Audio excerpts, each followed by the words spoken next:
শুভ সকাল বন্ধুরা, আশা করি তোমরা ভালো আছো। আমিও ভালো আছি। এই সমস্ত কাজকর্ম সারলাম, সেরে চান টান করে পুজো করলাম। পুজো করে এবার একটু চা নিয়ে বসেছি। একটু লিকার চাই খাই। আমি দুধ চা খেতে পারি না একদমই, তো লিকার চা খাই। আর একটু শুকনো মুড়ি খাচ্ছি। আগে বিস্কুট খেলেই না দেখছি বড্ড অ্যাসিড হয়ে যাচ্ছে, সেই জন্য বিস্কুটটা আর খেতে পাচ্ছি না। তো খাই, সন্ধ্যাবেলার দিকে বিস্কুট খেলে অতটা অসুবিধা হয় না, কিন্তু সকালের দিকে বিস্কুটটা খেলেই না মানে অ্যাসিড হয়ে যায়। তাই জন্য একটু শুকনো মুড়ি দিয়ে আর চা খাচ্ছি। তো তারপরে সব রান্নাবান্নার দিকে যাব, জলখাবার করবো। তারপরে দেখতে থাকো আমি কি করছি না করছি। হ্যাঁ, ঠিক আছে বন্ধুরা, রাখছি। জলখাবার খাওয়া হয়ে গেছে। আজকের জলখাবারে মুড়ি খেয়ে নিলাম, আর একটু বেশি করে মুড়ি আর আলুর চচ্চড়ি করেছিলাম, ওই খেয়ে নিলাম জলখাবারে। আর এবার দেখো বিছানাটা ঝেড়ে পরিষ্কার করে নিচ্ছি। সব কাজই মোটামুটি হয়ে গেছে, তো বিছানাটাই ঝাড়াটা বাকি ছিল, তাই জন্য বিছানাটা ঝেড়ে পরিষ্কার করে ফেললাম। ঠিক আছে বন্ধুরা, এবার চলো যাই। টমেটোর চাটনি করছি আজকে। প্রথমে তেল দিয়ে দিয়েছি, তারপরে সর্ষে ফোড়ন, শুকনো লঙ্কা ফোড়ন দিয়ে টমেটোগুলো দিয়ে দিলাম। কুচি কুচি করে টমেটোগুলো কেটে নিয়েছি, কেটে তারপরে টমেটোগুলো দিয়ে দিলাম। আর অল্প এক ফোঁটা নুন দিলাম, কারণ নুন দিলে কি ওটা টমেটোটা মজে যায়, সেজন্য একটু নুন দিলাম। নুন দিয়ে তারপরে টমেটোটা নাড়লাম আর কি।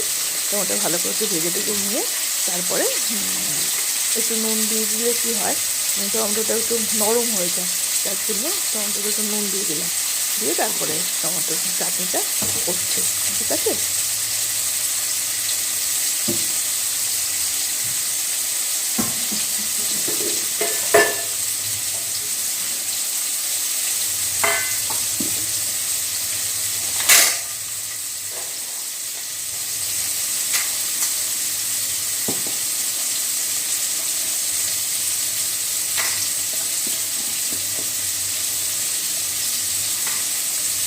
টমেটোর চাটনি করছি আজকে। দেখো বন্ধুরা, টমেটোর চাটনি হচ্ছে। টমেটো দিয়ে দিয়েছি, একটু নুন দিয়ে দিয়েছি, নুন দিয়ে দিলাম, আর একটু হলুদ দিয়ে দিচ্ছি অল্প করে, সামান্য একটু। হয়ে গেলে দেখাচ্ছি টমেটোর চাটনি হয়ে গেলে। ঠিক আছে,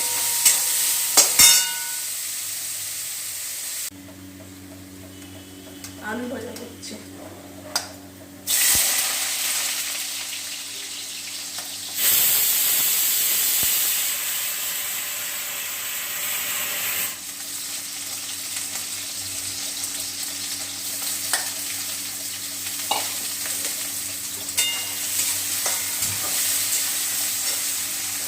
করে নিয়ে দেখো,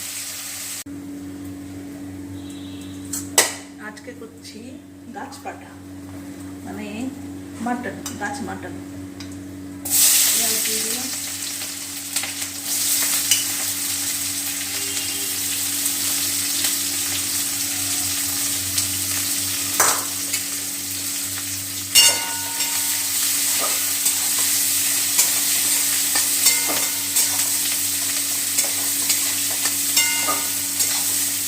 এসব যদি ঠিক মতো রান্না করা যায়, মানে মাটনের মতনই টেস্ট হয়। মাটনের মতনই আমি সেইভাবেই করেছি, যেমন মাটন রান্না করি, তো সেইভাবেই এটা করছি।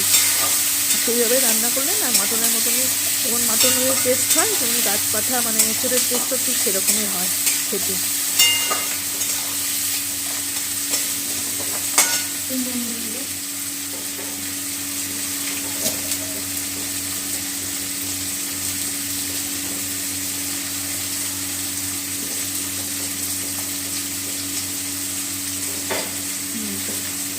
নুনটা দিয়ে দিলাম, একবারই দিয়ে দিলাম।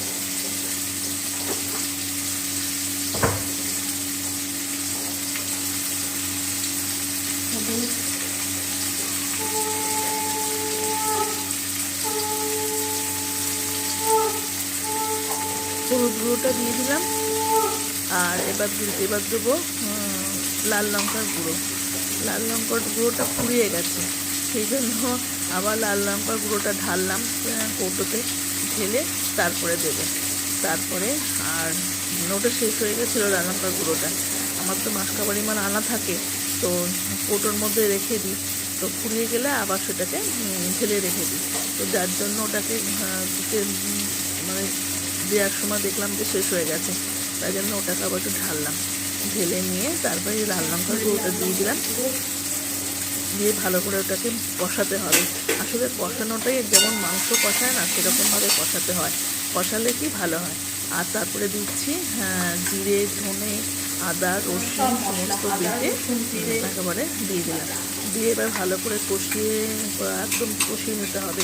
যেমন মাংস কষাতে হয় না, সেরকমভাবেই আমি কষিয়ে নিই। আমি একদম পুরো মাংসের মতনই রান্না করি, আর বুঝতেই পারবে না যে কেউ যেটা মানে এঁচোড় খাচ্ছি না মাংস খাচ্ছি। এমনই মানে এমন রান্না করি, কেউ বুঝতে পারে না। এত আমার মোটামুটি ভালোই করি আর কি, হ্যাঁ সেরকমভাবেই করি।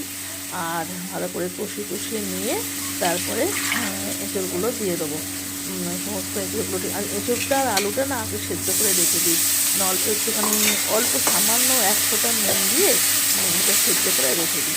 দিয়ে ভালো করে মশলাটাকে ভালো করে পেঁয়াজের সঙ্গে ভালো করে মশলাটাকে কষিয়ে নিই। কষিয়ে নিয়ে ভালো করে কষানো হয়ে গেলে তারপরে সেদ্ধটা করেছিলাম, আলুটা সেদ্ধ করেছিলাম সেটা দিয়ে দিলাম, দিয়ে এবার ভালো করে ওটা কষতে শুরু করলাম। হ্যাঁ, তারপরে হয়ে গেলে দেখো বন্ধুরা কীভাবে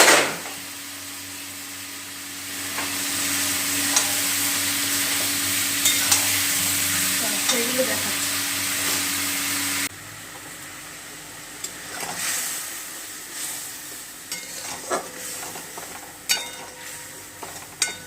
কষা কষা ডিম করছি, দেখো কষা কষা ডিম।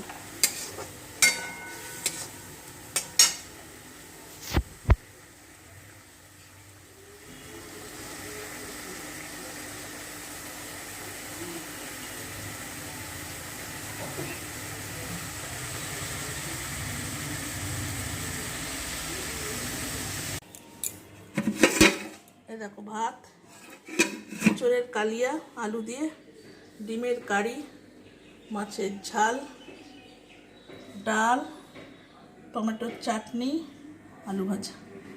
আজকে হচ্ছে এই রান্না হয়েছে। ডালটার মাছটা তোমাদের ডালটার মাছটা রান্নাটা দেখাতে পারিনি, কারণ ভিডিওটা তাহলে অনেক বড় হয়ে যাবে, সেই জন্য ওটা দেখানো হয়নি। দেখো আজকে এই রান্না।